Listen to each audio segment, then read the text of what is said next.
You ask Tiger to solve. This deals with linear equations with one unknown. The final result is x equals -3. Let's solve it step by step. Group all constants on the right side of the equation. Add 4 to both sides. Simplify the arithmetic.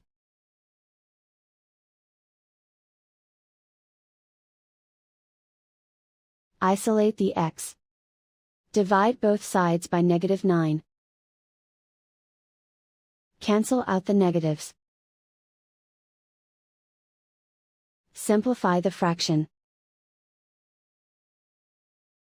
Move the negative sign from the denominator to the numerator.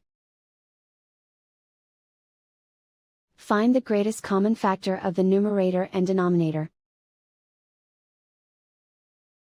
Factor out and cancel the greatest common factor. And so the final result is x equals -3.